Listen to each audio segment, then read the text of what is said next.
Well, it's my pleasure to be presenting a strategy to improve adherence to GDMT and the role of a multidisciplinary heart failure program. So to start our conversation today, let's first put the risk facing the heart failure patient population in context. Now, throughout all different fields of medicine, we're so used to hearing the phrase high risk associated with all these different conditions. You almost get numb to it, hearing about all the different things that are high risk. But important to understand that not all high risk conditions are created equal. It's important to anchor that relative, that subjective term, high risk, with the actual absolute risks of bad things happening. And conveniently within cardiology, we have the US cholesterol guidelines, which for some time have been using terms like intermediate risk, high risk, very high risk. And when you look at the cholesterol guidelines, people who meet the criteria for very high risk have about a 5 to 8% per year risk of myocardial infarction or stroke. And while I certainly would agree 5 to 8% annual risk of heart attack or stroke certainly seems like very high risk to me, I wouldn't want it to be my own risk of heart attack or stroke. But if we're going to call 5 to 8% as very high risk, what on earth are we going to call our heart failure patients, even our most quote unquote stable heart failure patient, the patient who is NYHA class 2, never been hospitalized, comes to your clinic with no complaints? They're facing a risk of cardiovascular death or heart failure hospitalization of 10% per year. We can't get risk in heart failure lower than that. And then this risk goes up exponentially among the patients who have been hospitalized, having worsening heart failure events. They're talking about a 40% per year risk of CV death or heart failure hospitalization. So again, if we're going to use terms like high risk and very high risk for a multitude of different health conditions, I think it's appropriate to consider heart failure as truly an extreme high risk or even very extreme high risk condition. But paradoxical to heart failure as a very extreme high risk condition, what's been our approach with the initiation and titration of GDMT? Well, the status quo approach has been one where we take our time.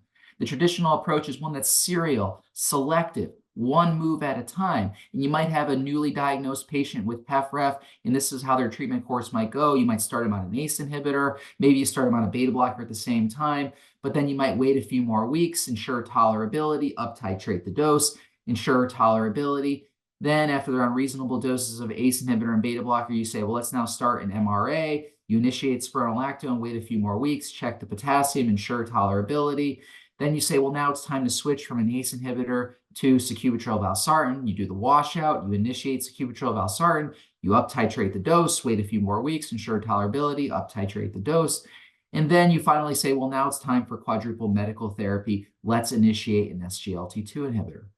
And while very well intentioned, this long circuitous pathway might take up to 28 to 56 weeks before GDMT is fully implemented at the maximally tolerated or target doses. And at each step, multiple things can get in your way of success. There could be hospitalizations. There could be missed clinic visits. There can also be the creep of clinical inertia, where you're really rushed in clinic, the patient's feeling fine, and you defer medical therapy to some other time. But needless to say, while the patient is again on this long circuitous pathway, they are needlessly exposed to excess risk of clinical worsening and death along the entire time. And what has this traditional status quo approach got us in terms of GDMT real-world implementation?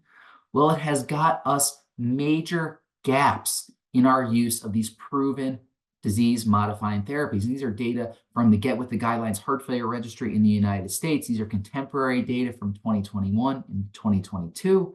And when you look at combination therapy among eligible patients with heart failure with reduced ejection fraction in the United States, less than 1 in 10 were prescribed state-of-the-art disease-modifying quadruple medical therapy, and less than 1 in 3 were even getting triple therapy. And then again, you see the gaps now for each of the various components of guideline-directed medical therapy. So to overcome what I would call an overwhelming culture of clinical inertia, Myself and colleagues back in 2021 proposed the concept of simultaneous or rapid sequence initiation of quadruple medical therapy for heart failure.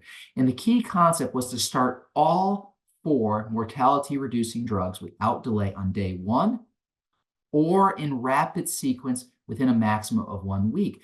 And importantly, this could apply to both inpatient setting or outpatient setting, but would importantly focus on initial low doses of ARNI, beta blocker, MRA. There's only one evidence-based dose of SGLT2 inhibitor. And after we're on at least low doses of all four of these pillars, then we would focus on up titrating the doses over the coming days to weeks.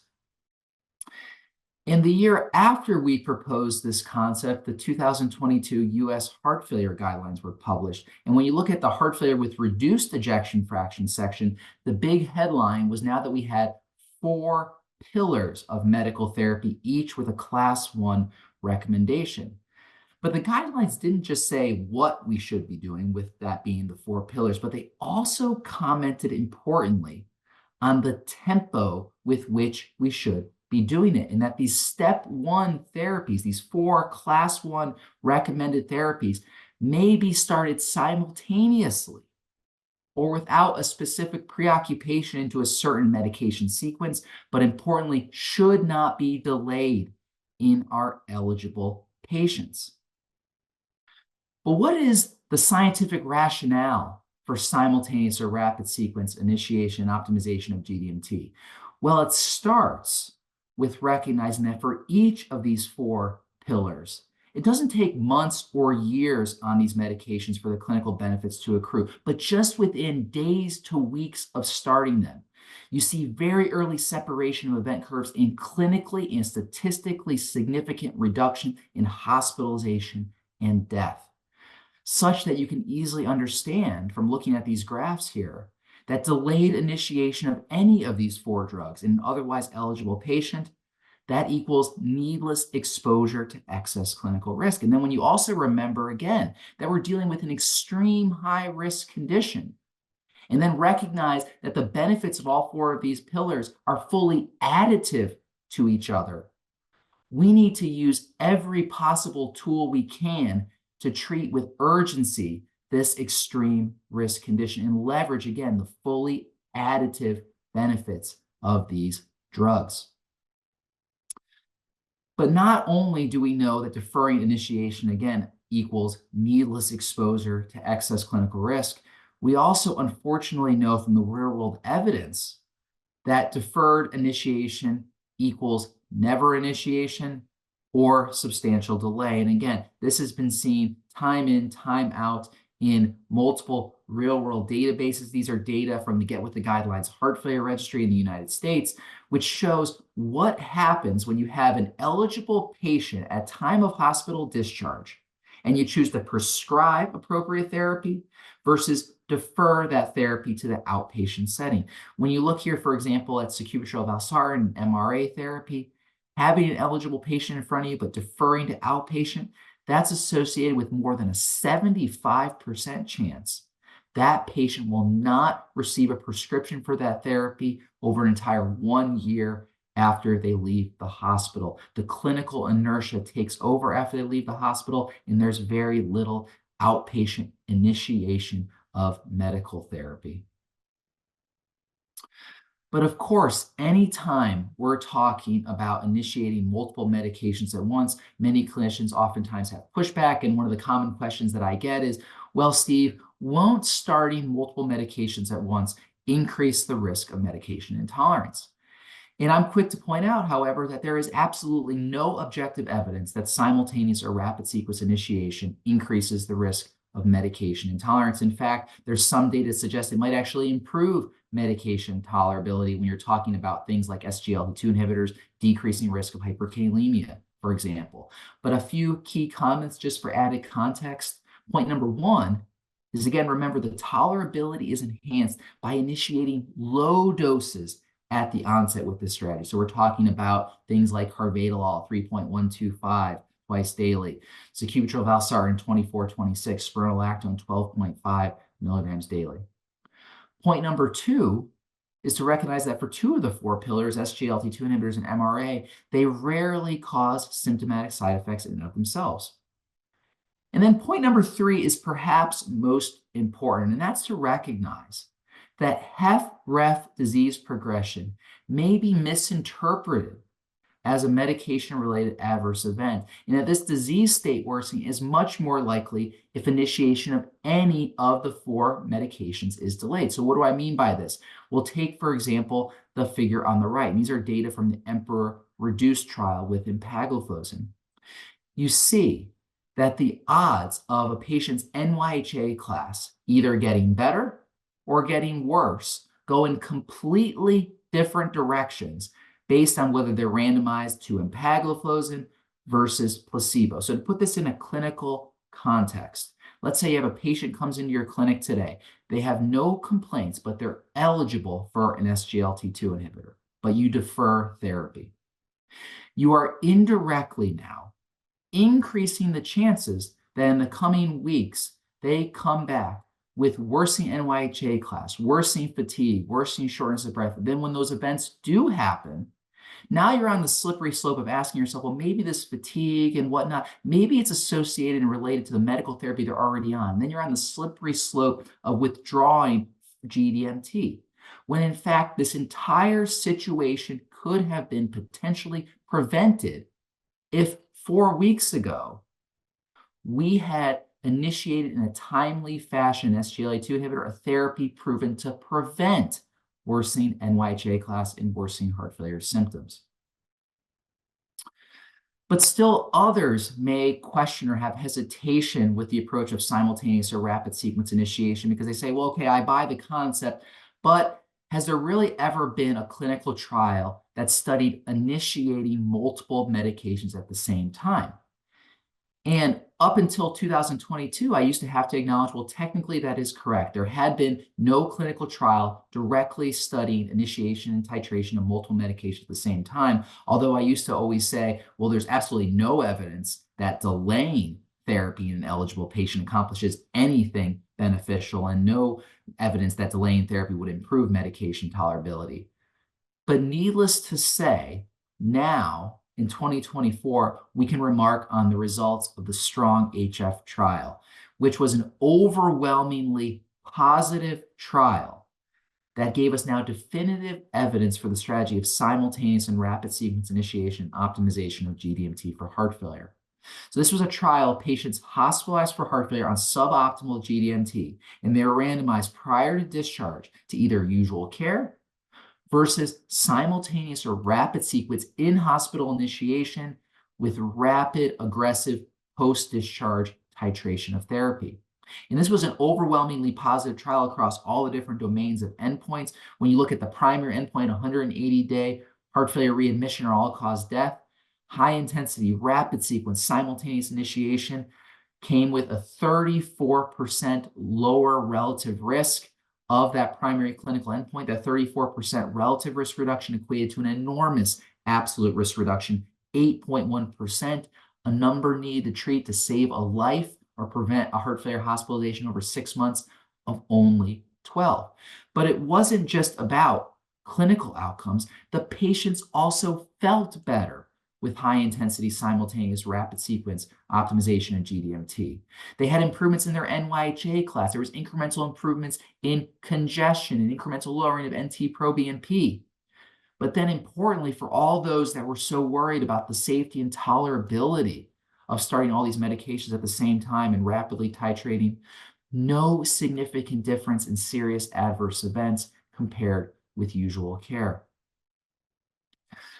So now, building on the results of STRONG-HF and all the other evidence that we had prior to STRONG-HF, we now clearly know what we should be doing, and that is 4 pillars for our patients with HFrEF. We also now know the tempo with which we should be doing, and that is simultaneously or rapidly. But now the key question is, well, how do we implement this strategy? How do we actually do this in our clinical practice? And I think team-based care is so important for taking care of our heart failure patients. It really is an all hands on deck approach to try to get our patients on best possible GDMT. And that starts with breaking down our silos between our different medical subspecialties to try to build healthcare system integration and truly collaborative and cohesive care. And this involves collaboration and communication, not just within cardiology, but also for our patients that are seeing nephrologists, endocrinologists, primary care, and emergency medicine. Again, it really is an all hands on deck approach where our patients need this help because they're getting more complex over time, comorbidity burdens are rising over time. We truly need a team-based approach. And this team-based approach doesn't just mean within different subspecialties, but it also means within different types of clinicians.